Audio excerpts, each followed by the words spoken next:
nínú Islam kò sí tó ní kẹ́ má ṣògùn owó.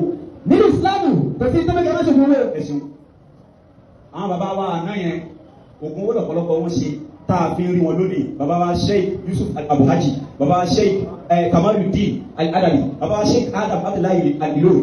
ògùn owó ni gbogbo wọn ṣe tá a fi rí àǹfààní wọn jẹ lónìí. ẹ bá balẹ̀ o ṣé ìdàgbàsọ ọmọ tí mo sọ wà láyé.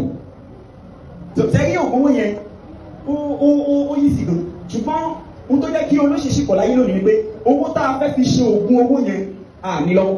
ìtọ́jà kọ́ lóṣèṣì pọ̀ nínú ayé tá a dánwò yìí pé ní owó tá a fi ṣògùn owó yẹn à ní lọ́wọ́. gbogbo ẹ̀yin mùsùlùmí alágbàríkà ẹ gbọ́ nǹkan tí àáfàá yìí sọ ṣe bẹ́ẹ̀ lórí wípé ẹ̀sìn mùsùlùmí ò ta kó gbogbo ṣíṣe because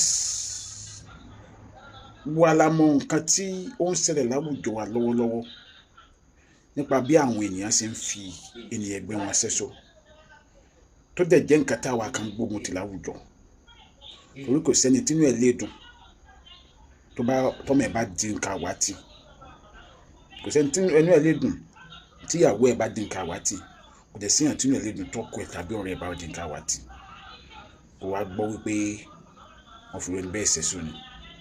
kódà àárẹ̀ àwọn bàbá wa kan nínú ìṣẹ̀ṣe nínú ẹ̀sìn ìbílẹ̀ tí wọ́n jẹ́ kó yé wa wípé oògùn owó ṣíṣe ò sí nínú ẹ̀sìn ìbílẹ̀ Yorùbá. àwọn kan tó ṣe àyọjúràn bí a ti ń wá gbára lọlẹ̀ Tápà, wá gbára lọlẹ̀ Tógò, wá gbára lọ Ghana ni wọ́n ti gbà á wà. àwúre ni Yorùbá máa ń ṣe, tàbí kẹ̀yàn bọ orí tàbí kó ṣẹ́fà. ṣùgbọ́n ká ṣoògùn owó wọn ní kò sí nínú ẹ̀sìn àti ìgbàgbọ́ Yorùbá. àmọ́ nígbà tí àwọn ẹlẹ́sìn ìbílẹ̀ bá lè ń sọ bẹ́ẹ̀, báwo wá ni àáfàá ṣe máa jáde tó máa sọ wípé kò sí nǹkan tó burú nínú oògùn owó ṣíṣe? ẹ jọ̀ọ́ ẹ̀yin bàbá mi nínú ẹ̀sìn mùsùlùmí, ẹ̀yin bàbá mi dáadáa, ṣé nǹkan tí àáfàá yìí sọ ṣé bẹ́ẹ̀ ló ṣe rí àbí kò rí bẹ́ẹ̀? ẹ fún mi ní ìdáhùn ní abẹ́ comment section. Àjọmọ̀dé ló ń sọ̀rọ̀.